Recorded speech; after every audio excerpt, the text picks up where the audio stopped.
Hi, good evening everyone. We are back for the FSL. Game 2 has just started on its way. I'm Jidwan, your caster, and we just had a really very exciting game 1 in the previous game, and Witches unfortunately lost their first game, and Freya, they will be the first team to win the first game, I think, if I'm not mistaken, but never mind. Now we're going to start. The draft for game 2 has just started between PsyQ and Ascende Superius.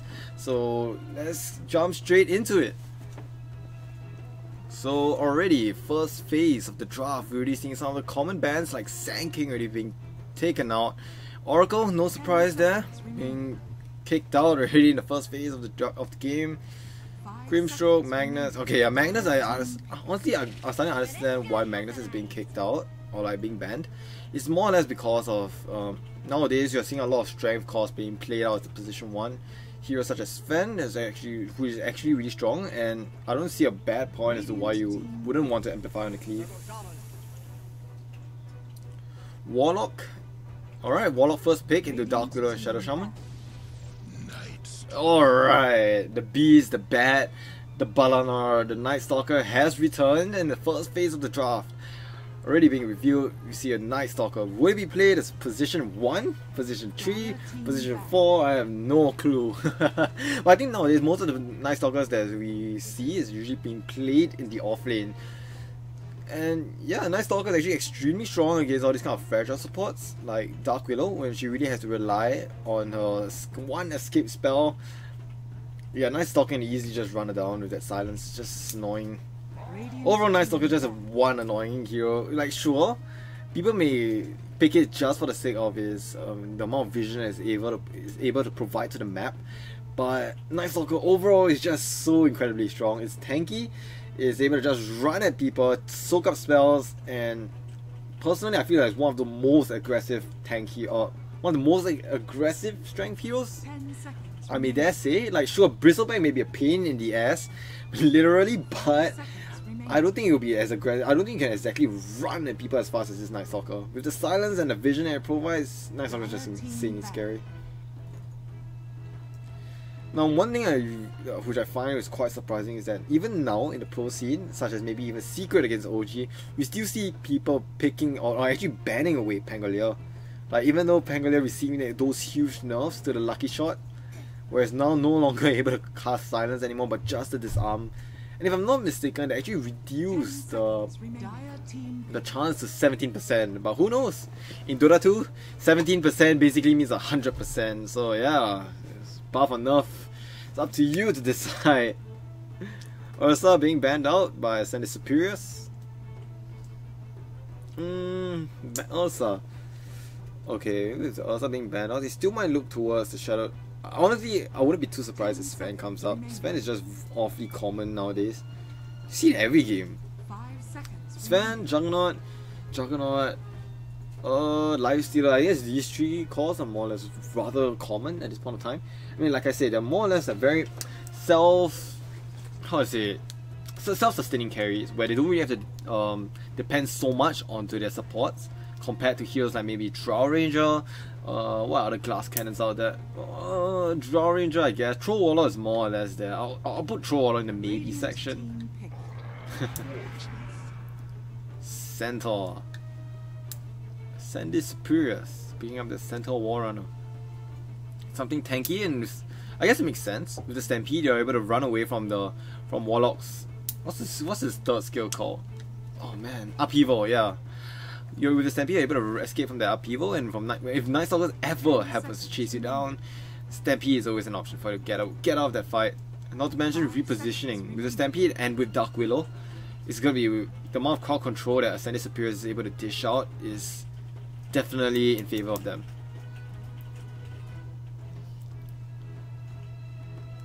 But PsyQ, taking your time for the third pick. They might have, honestly, Night Stalker still can hold as a decent position 4. I'm not a fan of it, but Undying. Okay. Undying though. I'm pretty sure we're gonna throw the Undying with the Night Stalker in the off lane. I think that's pretty obvious. When you want to run Undying, you don't really want to run it into strength heroes. Maybe into heroes if you run Undying into Dark Willow and Shadow Shaman, I think it makes sense. It would be quite annoying for them, considering the fact that they have so little strength attributes in the early laning stages. And when you have so little HP, you're able to trade off so much more with the decay. And not to mention, with the Tombstone and Night Stalker, there's no way you're running out of that. Considering the fact that, but remember, this may sound like a contradiction, but maybe it's not, because in the laning stage, you can't expect the Centaur War Runner to already have Stampede up. So I think laning stage, Ascende Superius, they really need to find a core that's able to, like I said, sustain in lane. It's not going to exactly be easiest time of your life. You need to pick something strong. Okay. Juggernaut makes sense, I guess. Not exactly a strength call, but alright, Sven called it. Alright, yeah, Sven. Sven with the Warlock and Night Stalker. Okay, I see it now. Alright. No, not surprising there.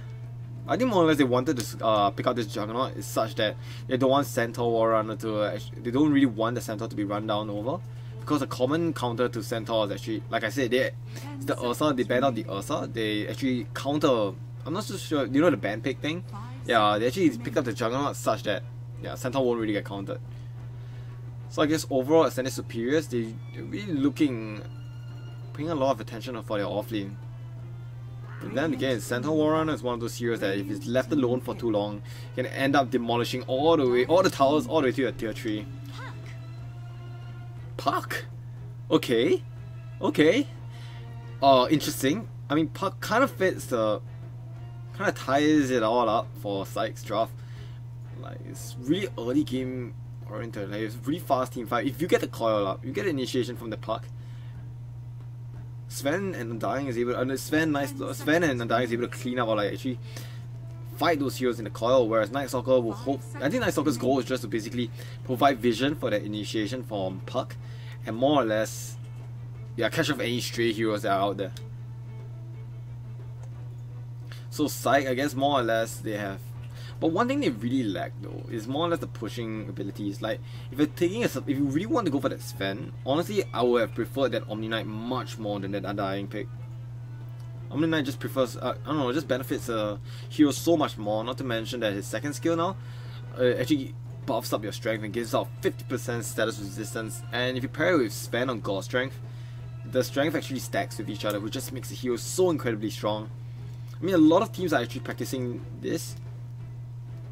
I think Secret did it. In the Epicenter, if I'm not mistaken. Banning out Ember, banning out Tinker. It's the last pick. Ascende Superius. Will they look for a counter to Puck?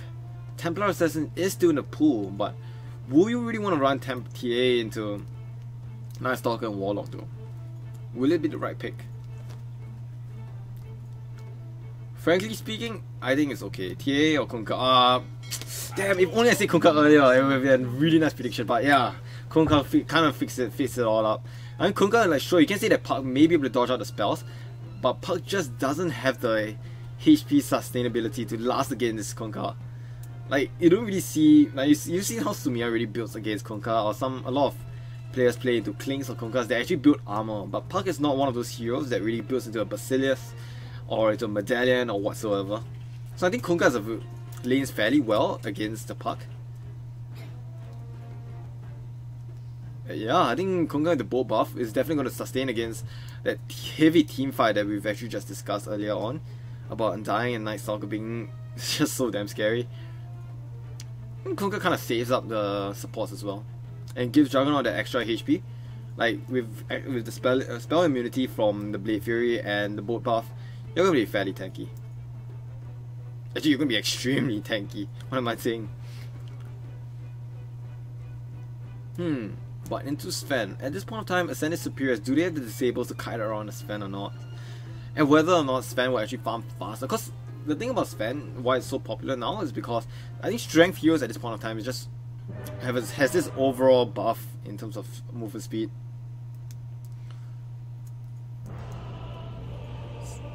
So without further ado, we're going to start our game 2 between Ascende Superius and yeah, game 1's on its way. Prepare for battle. Alright, so all the way into the top lane, we have Small Girl, Big Dreams playing the Juggernaut. We have Etheria, Eterna playing the Dark Willow.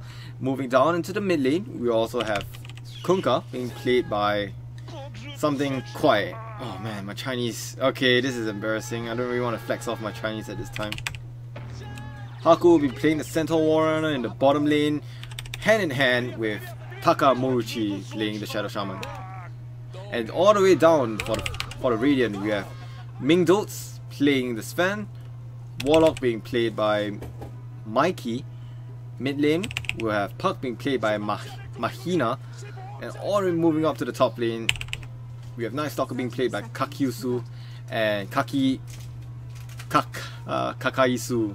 Alright, easy pronunciations right there. Kakaisu and Vayne will be playing the position 4 or 5 and dying. It's gonna be position 4 though.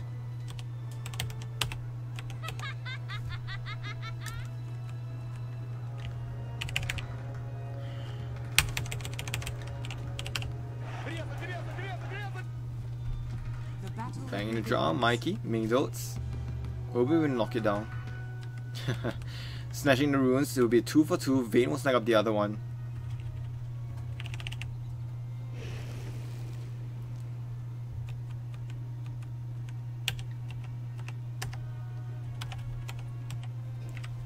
Alright, top lane, we also have Juggernaut waving up that golden high five, and he will be slapped together with Eterna. It's gonna be a very interesting lane. Actually, Juggernaut against Night Stalker should be fairly okay. I mean, Kakisu, he's a tanky hero. Not exactly expecting a lot of burst or kill potential at top lane. Not until the first night, which will probably hit around the 5-minute mark. Likewise for bottom lane. It's gonna be fairly simple. I think Mangos should be able to exchange just enough farm together with Haku. Then again, your Sven with the Centaur Warrunner just pushing the waves into your face. Yeah. It's just gonna be free farm, just gonna max out the cleave and things should be fine. Kakuri, wait. Oh, so apparently Kunkka is being played by Kakuri. Oh, Torrent will connect onto the puck. Mahina will be brought down. Solo kill, 1 minute into the game. And here come the sharks. Quick pause up from Centaur. Could it be a lag, maybe? Technical problem.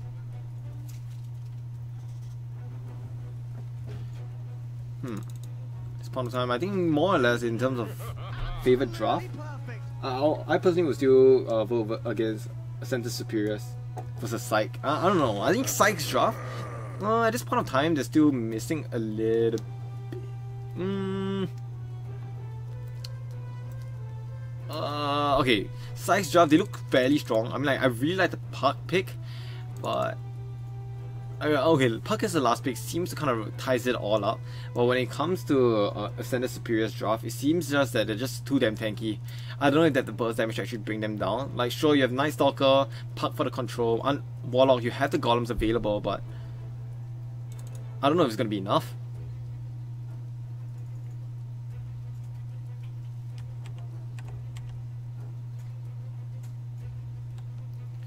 Point of time. I think Kunkka is still looking. He's feeling fairly confident. He's got that snagging up that first blood already this early into the game. Should be able to secure him some easy gold. Puck will TP right back into base.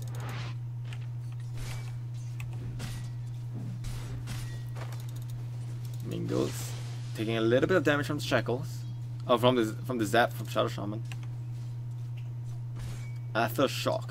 This thing does 140 base initial damage. Yeah, it makes sense. Like, having that extra pressure in the lane is definitely going to benefit him so much more.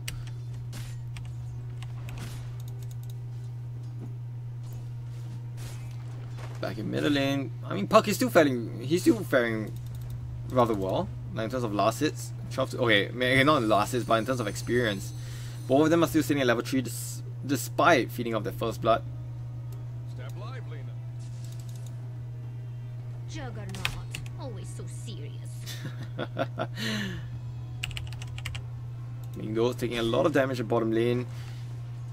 But he has the Warlock for the sustain, it should be fine. I mean, he has his Stormhammer up. If he needs to go aggressive, sure he can, but you're playing with a Warlock. Warlock doesn't exactly have the highest kill potential in the game, or in the laning stage.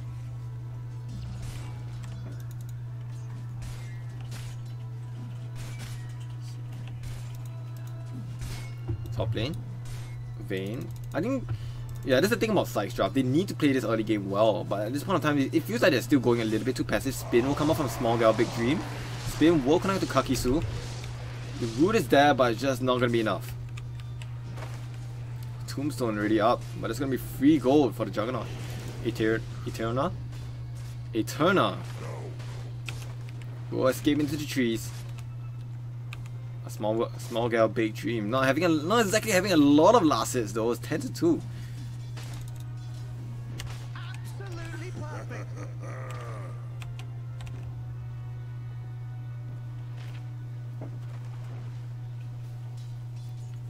Undying will salve up. Stay tanky as ever. High five up. Will there be a return? And yes, no one gets left hanging. Look at this friendly banter. Friendly exchange over here of high fives. Bottom lane. I guess at this point of time, I think the lanes are just slowly just playing out slightly passive. Both teams just really want to get that slight bit of a level advantage in terms of CS.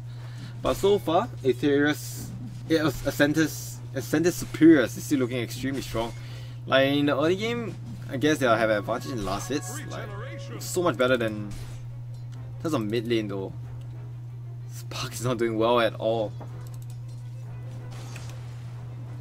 Mahina already has no mana. You have 2 now talisman, but without the mana to throw your orb, it's just gonna be a bit difficult. The courier is already flying its way top. I don't really see it. I don't really see it faring you any more items so soon. But then again, the 5-minute shrines are coming up soon, so yeah, so are the bounty runes. We can actually see Dire playing a little bit aggressive. They don't even know. Undying. Vayne, she will try and contest for the bounty rune, but little does she know that Takamochi, she is standing up in the uphill. Vayne, will she take the rune? No, Vayne will actually take it. Taka, you want to get those exchange and right clicks, but then again, you don't really want to lose those bounty runes. Takamochi, the nighttime has awakened, and look at the Batman, he just comes in and big. Vayne, will he live this? Eterna will get the last hit. Oh, but the root will be able to stop him there. Does he have his void available? No, he does not. 1 second. Unfortunate, but back in mid lane, Puck will be lost in the trees. Oh, but Warlock is there to heal him up. Mahina, look at that cleave from Kunkka, just so incredibly strong. This hero needs a nerf, I'm not even kidding. Like sure, maybe you can say it's a nerf when you actually take away the deny damage, but it's really just not enough.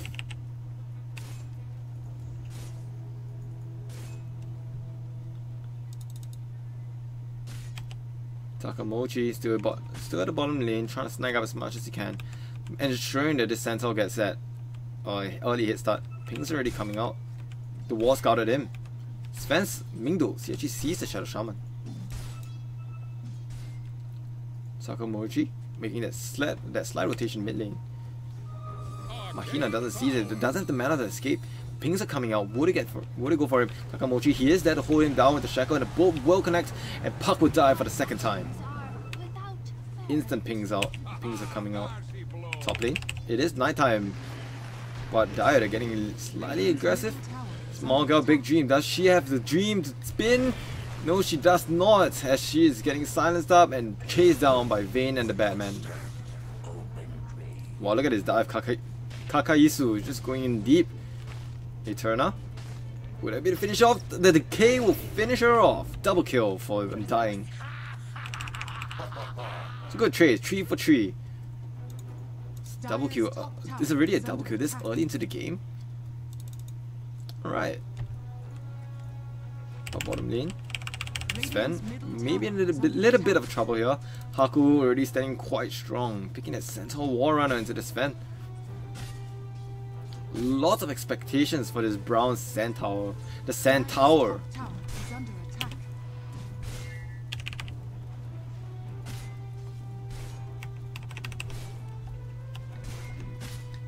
Team Net Wolves at this point of time still slowly going in favor of Ascende Superius. PsyQ losing that tad bit of an early game advantage, but no matter. They have a Sven, they have a Puck. These two heroes can scale extremely fast when it comes to farm. Top lane, small girl, big dream. She will get the spin off, will be able to finish off and dying. Mikey getting a lot left all the way behind there. The soul, the bull will come in, finishing off the big blue bat. Takamochi, will he fall? No, he will not. And the Zap will get the last hit. 3 heroes down for PsyQ. It's going to be 3 for 6. Forcing that Kunka to retain it all the way to the top lane. Kunka actually playing that Radiance build. Dire's middle tower is under attack. Mahina will pick up the haste rune. Will she find anything with it? That's the thing. Doesn't have a boots available yet. I mean, sure. Okay, great. She has a out now though. Will she go for Takamochi? There won't be any backup for the Shadow Shaman. So if they decide to go on it, I think they will. But the thing is, right now they just lack the vision for it. As I go. Okay, the haste rune. Haste rune is popped from the Puck. She's trying to get the wraparound onto the Dark Willow. Juggernaut forced to use that magic wand already. 20 charges onto it. Puck is hasted up. They don't see the 2-man call catches onto 2. Will there be any follow-up? The silence is there, but there's just no damage. The bolt will be thrown out, but the illusionary orb is so powerful. It just bursts down everyone. It's like a Rasengan. Mikey will be finished off with the last crit damage from the Juggernaut. Eterna. Mahina going in really deep, but with the X-Marks as well, she will secure herself a double kill and will be able to dodge out that X-Marks. Kunka will try his best to lock it down. The silence will be there to stop the X-Marks. Hiding in the trees, they don't even see him. Mahina, the last one of his team, but Kakaisu, she's over there, but Kunka, she almost got the X-Marks.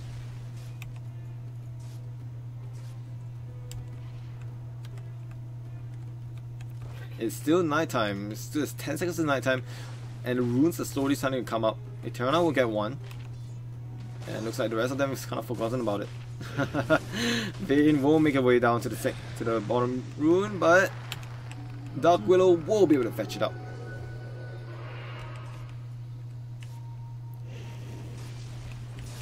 Juggernaut is changing blows with big green and dying. Torrent, will it connect? Right at the tip of the Torrent. The X-Mark to follow. The board is there, but she will be able to drop down the Torrent. Juggernaut will spin away through. The silence is finally over. The Dark Willow is still standing strong. She does not have her ultimate available at this point of time. But Night Stalker, will this be the target that you really want to go for? He's just so ridiculously tanky. Juggernaut, I mean, a little bit too deep. I'm not so sure if this is what you want. The Stampede is there. The Torrent will connect onto the bat. Warlock, you're going to be the last one there left behind. Vayne is there, but I'm not so sure what she can do against all of this. The Dream Coils, I'll catch us up to 2, holding them into place, killing spree for the Puck, and that's going to be a very dead Shadow Shaman, getting stuck into the trees. Not exactly the play you really want to make there, Juggernaut. I think you just might have sent your team to their own death. Okay, so the Juggernaut managed to get out of there alive, but at the cost of both his mid laner and his fellow support. Puck, even though sitting that 2k net worth down below the Kunka.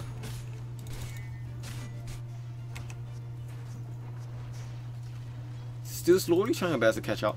She is sitting at level 9, going for the early again with the boots of travels. First item boost of travels. Kunka though is almost halfway towards his Radiance, 11 minutes into the game.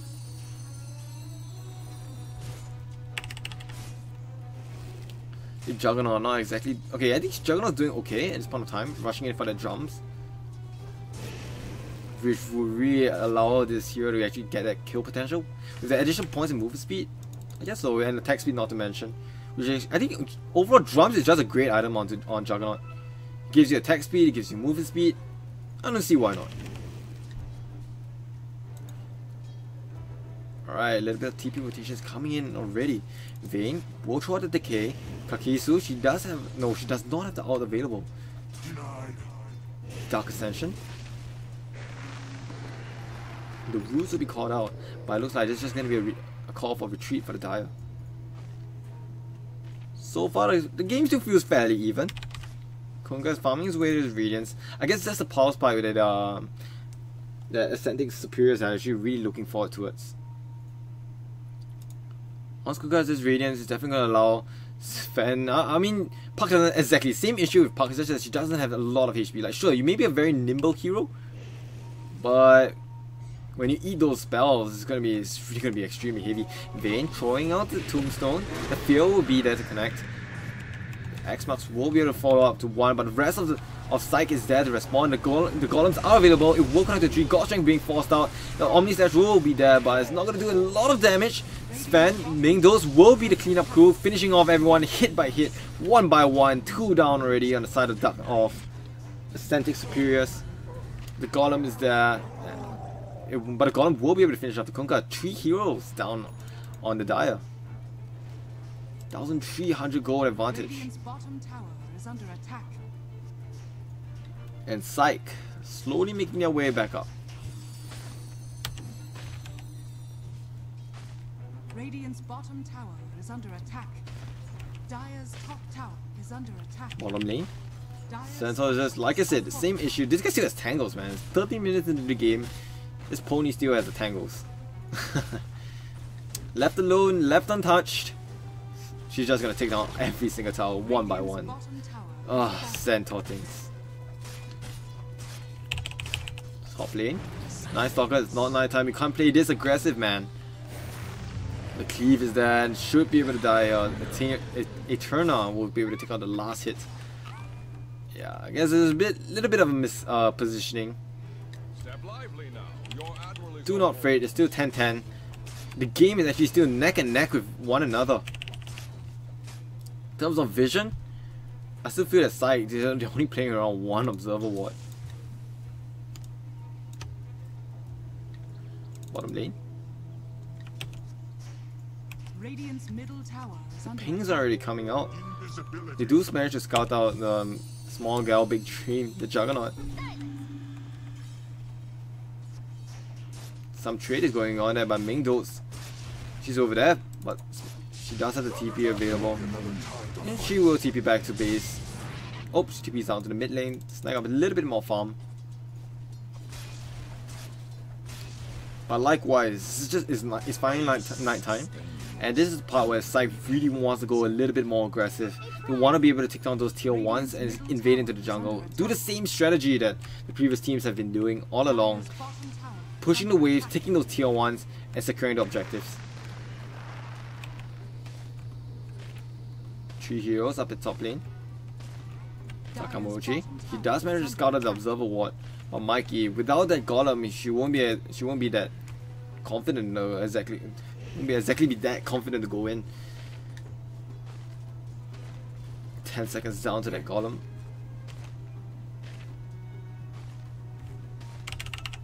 Mid lane. John already forced to use that spin when Ming Dotes. She will exchange a little bit of farm just for that. Sven actually going in for that Midas build. That's the. Oh, the boat comes in. Ming Dotes. More TP rotations are there to come in to help him out. The Stormhammer will be able to secure in place, but no, the Dream Call is there. But the Xbox as well will be able to hold back the Sven in place. Will Kunkka be able to finish off the kill? No, she will not. Trying to find off that cleave. And everybody was slowly trying to disengage. Kunkka desperately trying to run back up to the high ground. Golem has been used, so are the snakes. An instant back off. Kakisu. She sees them all. Going off for the solo prey, small girl, big dream. She has a spin available, but silenced up. Will she be able to get out of this? Oh, leaving the poor Puck behind. Kakisu tries to silence up the Shadow Shaman, but no, that's not gonna work. Puck's just gonna pay with her life. Awfully messy team fight, but they do manage to secure the kill onto the Puck.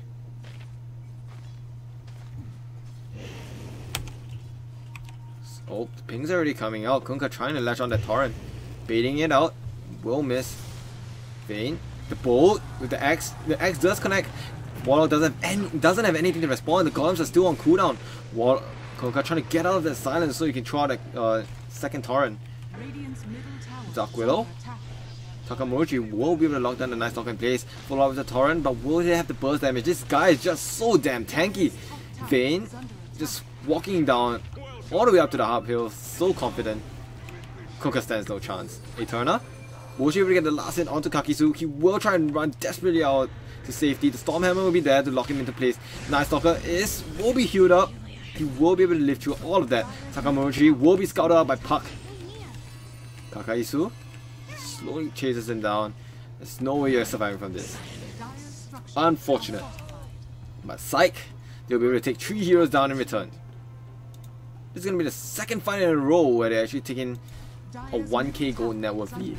And not to mention, a tower to go along with it. Dire's middle tower has fallen. Golem still 1 minute down on cooldown. How's Juggernaut doing on the farm? Alright, she has... Oh, Night Stalker does happen to scout out the Centaur. Will there be any response in return? Yes, there will. Kunkka will come in, throwing out the boat. Batman, not exactly the place you really want to be in. Kakisu will fall? Yes, he will. As the truck will be able to finish him off. Undying held in place by the shackle. But the rest of the Radiant, they're here to complete the fight. The snakes are thrown out, but there is Golems available, but no. The Omni Slash will be able to finish him off. Oh, sorry. Golem's 20 seconds down on cooldown. Psych, maybe playing a little bit too complacent. Going up to the higher ground without any vision now might not exactly be the best shot calls. Haku trying to man up against the Sven, but Sven, you're just so tanky. You're throwing a tank, you're throwing a huge boulder at each other. Nice Stalker actually going in for that Aghanim. Yeah, no surprise there. I think they're starting to see that the reason why most of their fights or their engages are just so... doesn't exactly have their full potential. I still feel it's most likely because they just don't have the vision of the heroes. They just don't have vision of each other. And I guess it's the struggle that most of these players, most of these heroes really suffer against. Like for example, Puck, when you're trying to go in for the 5-man coil or for the initiation or counterplay, you really need that vision for you to actually jump back in. Like sure, maybe you can say that you really want to go in for that blind call or that blind coil or something, but vision will definitely help out a lot more. Mahina will be able to hold the Kunkka down in place. But the bolt will be able to come out. The bolt buff should be able to keep them all alive. There isn't any stampedes available. It's just going to be a fight after fight. Psych just running all the way down to the tier 2s. Eterna falling extremely low. The orb will be there. And the Warning Rift will be able to finish him off. Vayne scouting out Takamorichi as the Shadow Shaman slowly tries to desperately run back to safety. The Golems will be able to hold Haku in place, but he will just casually blink right back out. It should be a clear tier 2 for Psych. But Juggernaut clearing out waves in the mid lane. Applying as much pressure as she can. Dire's top tower is under attack. Radiant's middle tower is under Top attack. lane, Kunkka will be held in place, but with the Torrent, with the Axe up there, he will be zapped all the way back to base. He has his Radiance available at this point of time, so hopefully, just maybe, the fight will swing slightly in favor for the Dire this time. Oh, the pings are out. The Stampede is out. Will he be able to get the X marks in time? Yes, he will. The boat is out. The Torrent is there. Haku is there to, I don't know, secure the stun, and that's gonna be a very dead Undying. No way he's gonna get out of there. Well, the good thing is, well, Golems are down, so I guess this is the cue for Ascende Superius to actually start playing a little bit more aggressive. As for Psych, Puck, she has a boost of travel, she has a double damage. I guess the next item is probably, I think the next item is probably used, if I'm not mistaken. I'm like, you're playing into a Kunkka, I don't really, playing into Kunkka, playing into Juggernaut, I think use is the item you really want to go for now.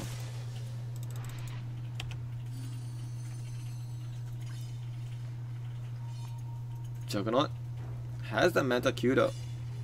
And with that Mana Style, it should be able to dodge out all of those silencers. And overall, it provides a good debuff, gives out good agility.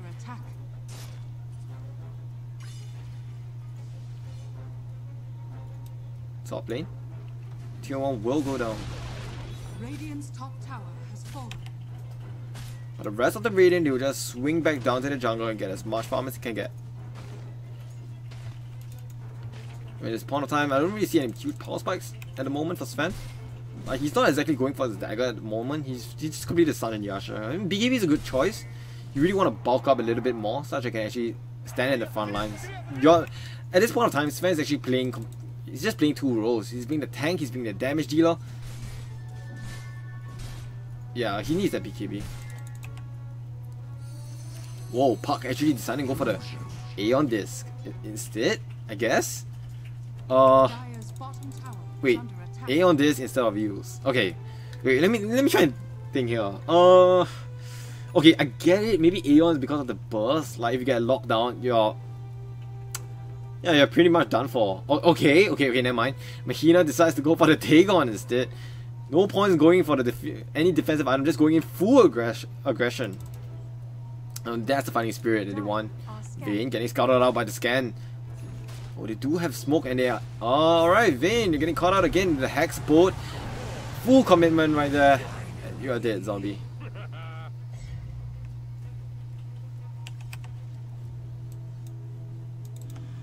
I think at this point of time, I still think that both teams, in terms of network, it's still dead even. In terms of map positioning or map dominance, both teams still look fairly even with one another. Dire's My bottom mid lane, tower you can see everybody's starting to slowly concave down the mid lane. Torrent is up onto the Night Stalker. And they just slowly punch him down. The nighttime is up, Stampede is available. And they will try their best to find out the Night Stalker, and the Omni Slash even committed for this. Golem will be able to connect onto 2, but there just isn't any follow-up. Dire's bottom tower. Mikey, I think a little bit of a mistake there when it comes to the micromanagement. Your Golem is AFK, and you just accidentally just walked right into all of them. Mikey, this is a little bit of a mistake there. But no fear, main dose will be able to use the God Strength and run them all down. But the fear from Eterna, that was huge. My Puck will try and illusion all the way into the middle of the fight. Juggernaut will be able to spin TP right out of there. Kunkka, throwing out those torrents, should be able to run back right out. In the back lines, Mickey actually managed to snag up a kill.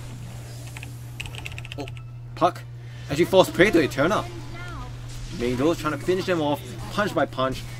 Taka will fall mega kill streaks, a double kill for Sven. It's gonna be 3 wards for Sven. And should be the call for PsyQ to push up to the tier 2s, or maybe even Roshan. The double damage being picked up, anything is possible. Yeah, I guess Roche is the call at this point in time. Does Radiant know about this? Oh, does Dai know about this? No, they don't. Juggernaut will snag up the bounty runes.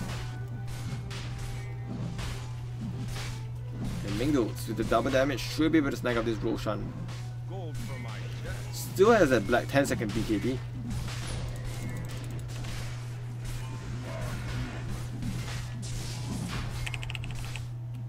Actually, Night Stalker at this point of time, having that Aghanim is, like I said, with that vision, I wouldn't see why not if you wouldn't actually rush for a gem next item. But I guess, likewise, it's almost hitting that mid-game phase where you really want to get that 10-second BKB. Because I feel that at this point of time, or nowadays in the trending meta, like I love all of these heroes, their scaling point is always around that 30-minute mark, that 30-minute benchmark, where the hero actually hits this massive power spike. Juggernaut. Will they actually see her out? Kakisu. It's nighttime. She has that Aghanim available, but to no avail. Juggernaut sensing that there might be enemies, she just runs all the way back down to the safety of her bottom shrine to a team. The rest of PsyQ slowly seeing them. They don't see each other. Mingdos, are you sure you want to go uphill at this point of time? Like, you have the ages available. You have a 10-second BKB. I don't see why not. Going a little bit more aggressive. Mahina patiently waiting in the trees, has that level 2 Dagon queued up.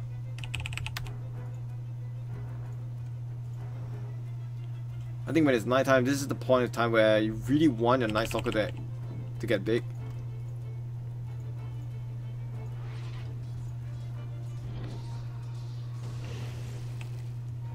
Pings are already coming out. Both teams at this point of time being so far distributed across the map. It is nighttime. They are smoked out. Kakisu trying to scout out, leading the team into the vision, but at this point of time they don't even see them. Dire, they don't see them. Kakisu, she will lead the charge.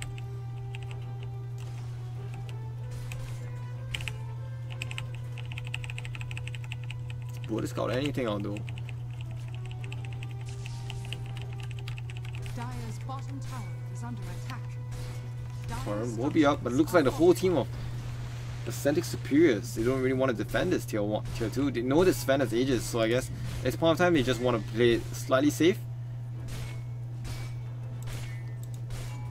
But Mingles sitting Dire's bottom tower. so well fed at the top of the net worth, 70k in the second one, Dire's bottom and in second place is just gonna be Kunkka. 5,000 gold net worth difference.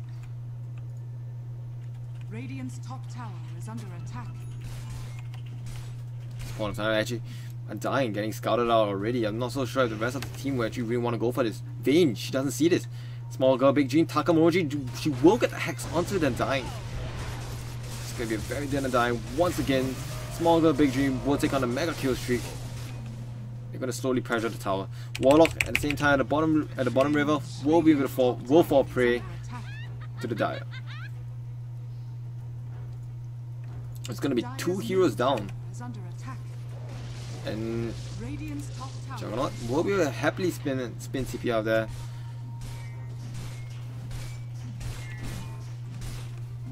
Mingdos. This girl is really strong already, going in for the Daedalus.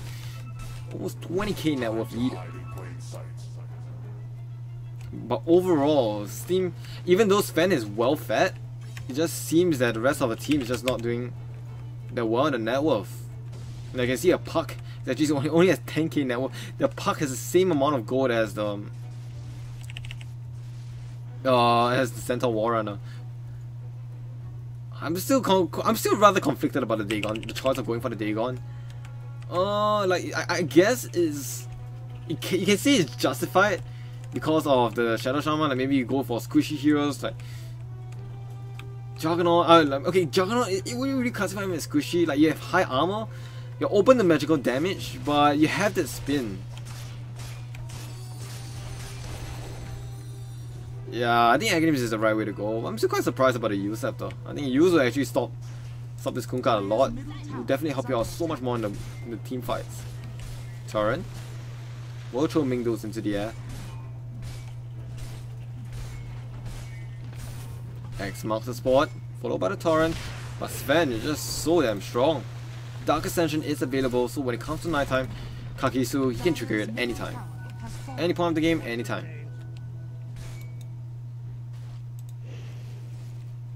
Juggernaut, picking up those bounty runes. While the rest of PsyQ is actually following in her tail. Scan is being used, will happen to scout out them dying. Mingdos will be able to scout out the Juggernaut, she will be able to spin TP out. No, is there anything to cancel it? No, there isn't. Not until Puck gets Aghanims. Yeah, not until she gets Aghanims. So at this point of time, I think PsyQ, overall, even though they are still lacking in kills and net worth, I personally feel that PsyQ is just so damn strong at this point of time. Like Mingdos, she's just really leading through everything. But just as I said that, her ages just ran out, and yeah, just about to lose at the bottom tier 2. Snakes committed for the tier 2, but that means you don't have the snakes for the tier 3. Mingdos already using the God Strength to pound at this tier 3. Wow, it just vanishes in like 5 hits. How much damage is that? That's 600 damage. What's the damage multiplies by 160%. The bolt comes in, connects onto 2. The BKB Centaur is there, connects onto 2. But the Golem is out there as well. The Fear will be able to push them all away, and Undying will fall without the Tombstone talent. Small Girl, Big G will try to find any loose opponents. The Coil is there, locking 3 of them in place, saving their life. Mikey will be able to TP out just in time. Haku trying to find out Kakisu, but to no avail, and they're just gonna lose the Undying. Defensive Golem coming in, holding them all in place. The Coil though from Puck, holding them all in place just in time for them to TP right back up. With the Golems and God Strength not available, I think this is gonna be a time for Ascende Superius to actually push into the tier 3s.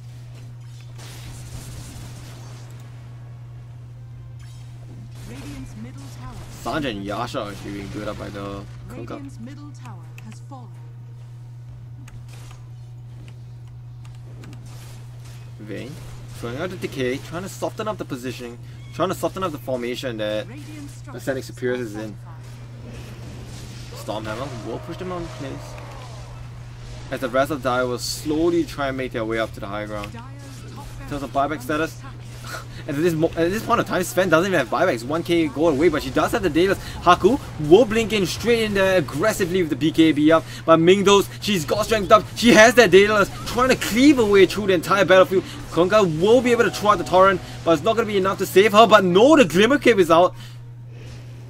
Takamochi, you're not going to survive this. But Kunkka will be able to TP out into safety, but no, okay, I say that a little bit too early. And Mahina will be able to finish it off with the Illusionary Orb. This game is just a slingshot between the battles. It's always one team winning, and then when they've thrown out all of their ultimates, they're just vulnerable, and then the other team just takes over.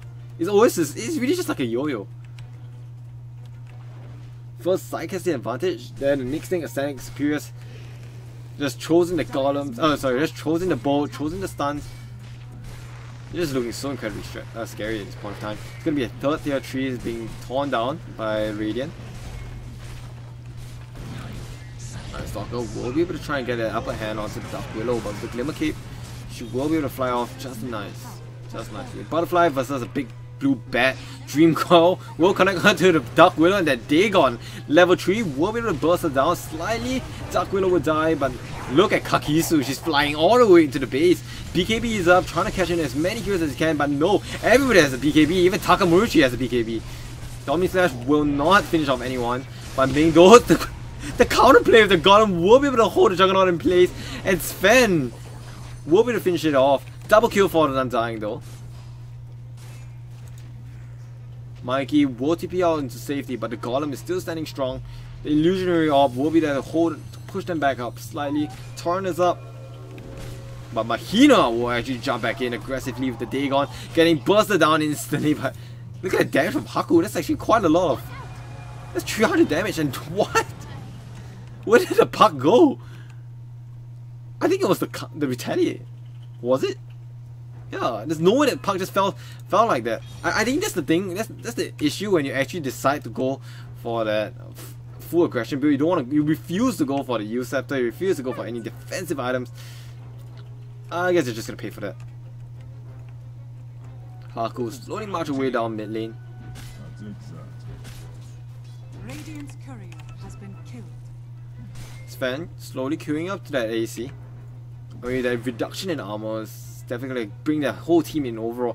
Yeah, I think overall it's just gonna bring the team a slight advantage. But then again, they don't exactly have a lot of hard clickers aside from Night Stalker. I mean, if you're comparing Assault Curious to the whole team, the only two heroes that will actually really benefit from this is more or less Night Stalker and Sven. But if you look at Night Stalker, it's not exactly like he's going for the full right click damage. He actually went for BKB, Aghanims. He's going more of the utility kind of build. Building to Halberd.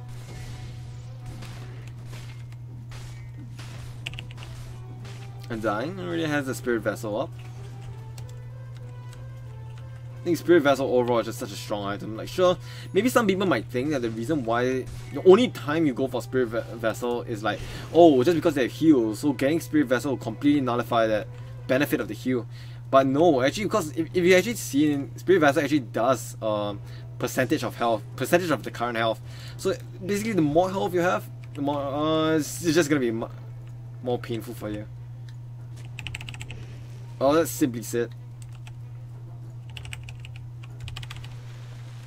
It's point of time. Ascending Superius. They will group up together a little bit. They know that Roshan is up. But the pings are already starting to come out bit by bit.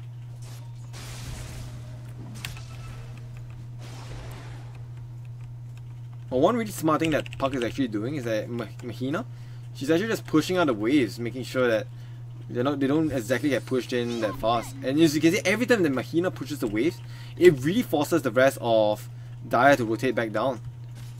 So even though she's making, and the thing is, they don't even see him.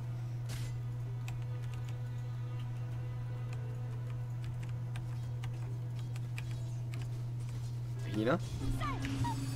So jumping between the trees, Takamochi will try her best to find it out. But Small Girl Big Dream, she will be able to find her. The spin is up, but there's no, I don't think you're going to lock it down. Oh, the fear will be able to connect with the Hex. A little bit of a misplay from Puck. Okay. Kakisu, she was able to scout out the Roshan, but I mean, they get the kill on the Puck. But they do get the Aegis. It's a slight misplay from Puck, I guess. I mean, she was phase shifted up. She had a Blink Dagger available. Oh, Vayne actually picking up the cheese. Main goats.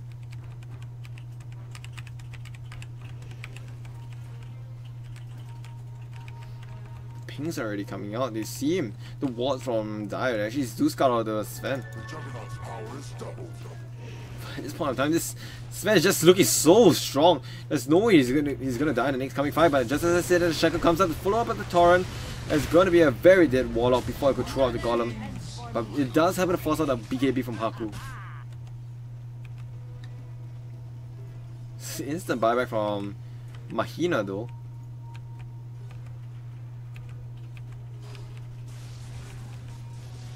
The rest of the Dire will slowly group up together, trying to slowly push in. Being slightly careful though, they are losing their top racks at the same time.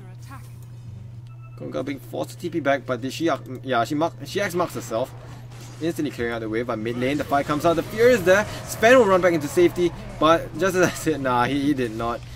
He just dies. Aegis being forced to pop, but that means using Sven, she still has that BKB up. God Strength is still available. They're just waiting up onto the Warlock when he has God himself available.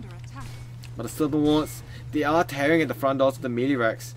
Sven getting off the Stormhammer, but Kunkka with the BKB timing, perfect timing. But the Glimmer Cape will be there to push it to save her life for a bit. The Stampede is there.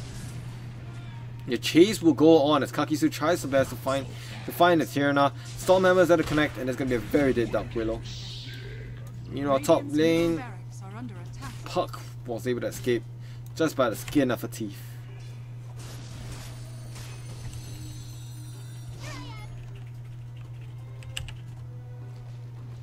With the mechanism, 4-star being played on Mikey, I think it's great. Overall, it's great. I mean, you're giving out your team auras, you're giving that tad bit of heal. But honestly, I think you definitely gonna need to look for more survivability items. I'm honestly thinking maybe Ghost Scepter on Warlock might be a better option instead next time. I guess with the 4-star, it might be able to benefit a little bit more. Like, I can definitely scale out the Bramble Maze.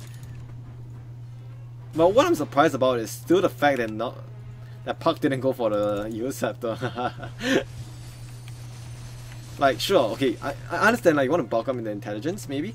Yeah, I mean, who doesn't want to get smarter? Okay, that was a lame reference. But Puck, I mean, going in for the Dagon is a really aggressive build. She has that Aghanim Scepter available already, so this Juggernaut, Small Girl, Big Dream, she really has to watch out. Like, okay, I think, if I'm not mistaken, I've actually seen it once where players can actually Manta Dodge out of the Dream Coil, so I'm not so sure if she can actually do it this time. But I think it would be awesome if she can actually pull it off.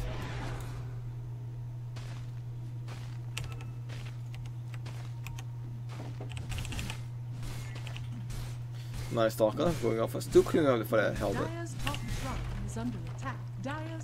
But Sven, likewise. Seeing close to almost 6 slots already with the buybacks available. I think, yeah, 30k net worth. This Sven is fat. Okay, I'm sorry for judging by the Midas. I guess Midas really was the way to go for this game. Dire's top barracks are under attack. The TP rotations will come back in. There's going to be a melee Rex for Ascende Superius, but the Hex will be there. Takamochi will be forced to BKB up and holding the Sven in place before he can God Strike. He does not have the wards available, but Sven, he's falling low. Mingdos will be forced to use the BKB and the God Strike. He's just not dying. Oh, and just as I said that, yep, Custis Curse will fall with the buyback available. So they're still sitting pretty confident. Small Girl Big Dream will come in with the Omni Slash, spin up to follow, double kill for the Kunkka, and there's gonna be 3 down for PsyQ. Vayne, the last one standing, they're still sitting in the middle of the base. as Juggernaut will be able to tear her down bit by bit. It's going to be a killing spree for Haku as she takes the last final blow.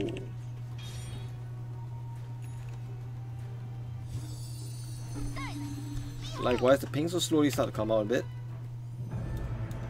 Buyback from Undying. Wait, buyback from Undying. Vayne? Buyback to farm creeps, Pepega.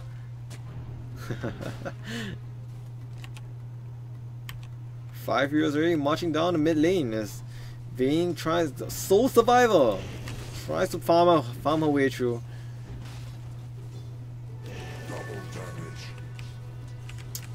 Back in mid lane. Radiant's middle barracks are under attack.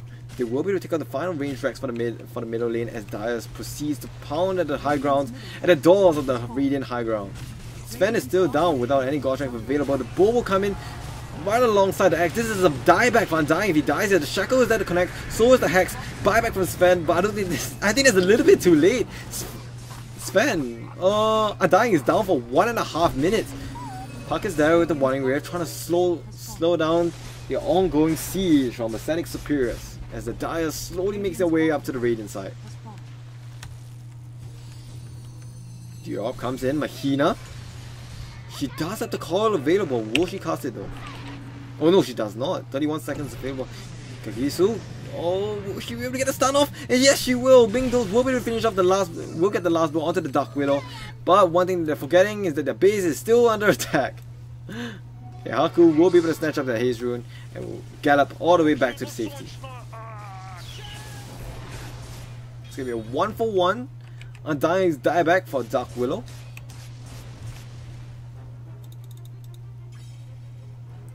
Juggernaut already has the butterfly. Going in for the Basher next. What will we start? Will she be setting the, yeah, I think in this point of time, if it's this late into the game, I guess setting away that Basher would be the call. Oh sorry, setting away that Drums of Endurance.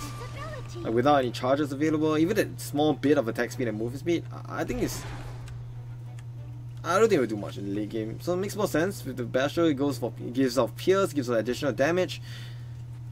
Even that slight bit of a bash can make a huge difference, especially against heroes like Puck. That one hit really plays a huge difference. Small Girl Big Dream. Juggernaut does happen to scout the Warlock, but seeing the Night Stalker there, decides to bail right back up. Bounty runes are up, just pick it up and move on.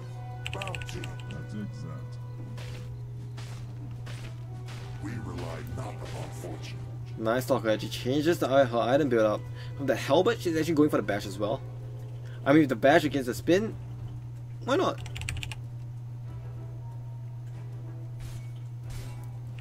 But Mikey, at this point of time, she's going in for that items.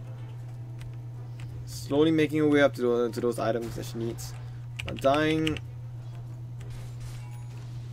City Strong. Actually, this is quite interesting. You rarely see a point where both the position 4 and the position 5 are like well, exactly the same network basically. It's quite a rare sight, because most of the time position 4s will tend to play a little bit more aggressive, more greedy when it comes to farm. But at this point of time, it feels like both of these heroes are actually just playing rather passively.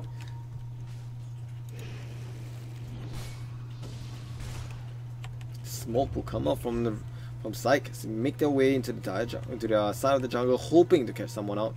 Pings are already coming out for Juggernaut as they just try to predict their way.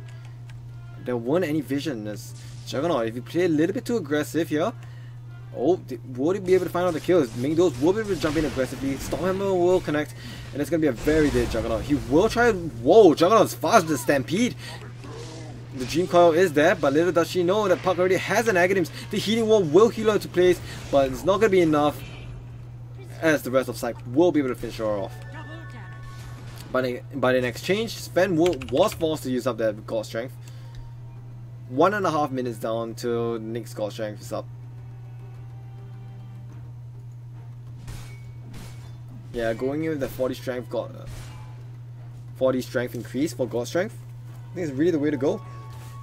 Like I said, you're just playing two roles at once here. You really want to go for tank, you need to go for damage.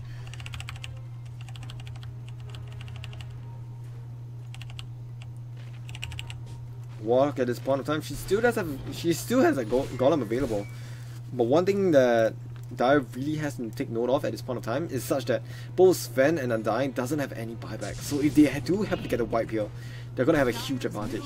But at the same time, they really have to be extremely cautious. Just as I said that Sven gets locked down by the Shackle, the Hex, Takamochi will be BKB'd up, the Golem will be up there to connect. Mingdo's trying his best to survive through all of this. The BKBs are up. There is no God Strength available. It's Kakisu jumping all the way into the back line, trying to silence up this Kunkka, running him down. The Fear is out. Won't be able to push back the Undying, as he won't be able to do anything in return. And it's a dieback for Undying. Once again, 1.5 minutes cooldown. Puck will just float away back to the safeties of the jungle. Oh, but I do happen to miss a kill. Kunkka will be able to finish off the Warlock. Both supports will fall.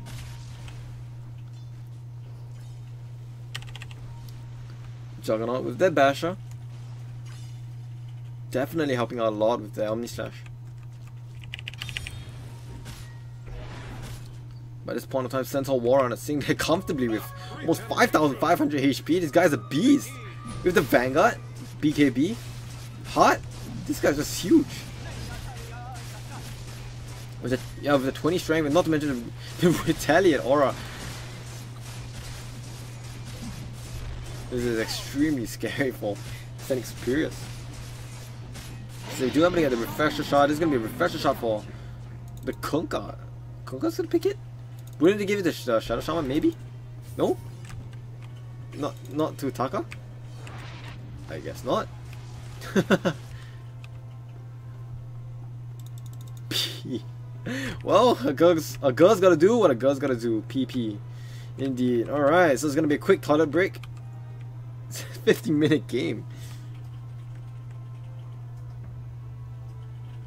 Very quick DC. So freight not. This game's still going. Kunkka, surprisingly enough, holding on to the refresher. Like, I see with the Ghost Ship fleet though. I mean, there are a lot of people criticizing against the Ghost Ship fleet talent. And the 60% Tidebringer cleave is so much more beneficial. It helps to push out the waves. It gives good cleave.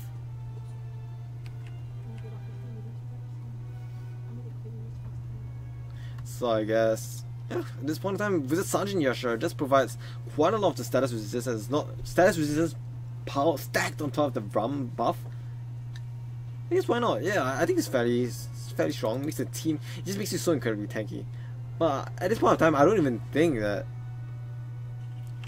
he's exactly the target you really want to aim.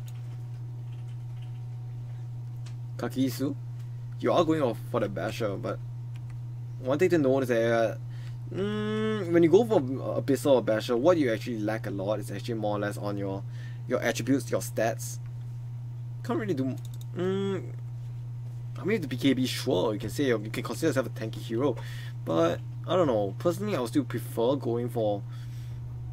I don't know. Honestly, I'm still a fan of the Armor build, or maybe even the Sergeant Yasha and the Night Stalker. It just gives you so much more movement speed. Movement speed definitely works hand in hand with the vision. If you're able to catch on to those opponents. Like, sure, I mean, Basher's good. I think Basher's is okay, but you still want to have that buff and movement speed. So I think Sergeant Yasha might be a better option. And not to mention that if you're playing against heroes, or like, if you're playing with heroes such as Sven, what you really don't want to do is to actually like let the enemy heroes scatter all over the place. Like Mingdo, he's doing his job. She's dealing damage. She's standing right at the front of the team fights. But the issue is that she's just getting kited constantly. There's no Lotus Orb. Yeah, on the whole side of Radiant, no one's building a Lotus Orb at this point in time. Someone definitely needs to save the Sven. Some sort of way to be able to disperse that lockdown from Shadow Shaman.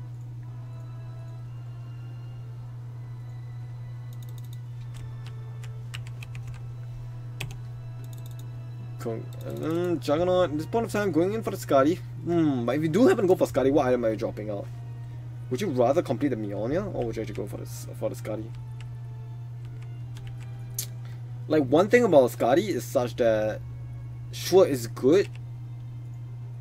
It's good because it provides good stats. You can pierce through the BKBs. Like, I think going through the BKBs is one important factor. But one thing that you completely lack or disregard is actually the attack speed, which is what you actually want to stack onto Juggernaut. So yeah, like, I understand, but Skadi for stats, I guess. I guess it works well, but Skadi and Basher though. That's one thing I always used to tell most of my my teammates is that you don't really want to stack Skadi and Basher all the time, because the reason why a lot of players, they like to prioritize a lot on Eye of Skadi, and it's because they want to be able to slow heroes down despite having BKBs on. And not only that, but the amount of stats that it provides is just amazing. However, on the side of Basher, some people usually get Bashers because you just really want to cancel off those channeled spells. So that's why, if you're going on Juggernaut, right, personally I'll still prefer if you just go for either just the Skadi or just the Bishop Blade. I don't know, I just don't see both of those items working out, especially on Juggernaut. I think Juggernaut overall is you still just want to capitalize on the fact that you want to scale with the attack speed. Dark Willow going for the minus 12-second Bramble Maze cooldown.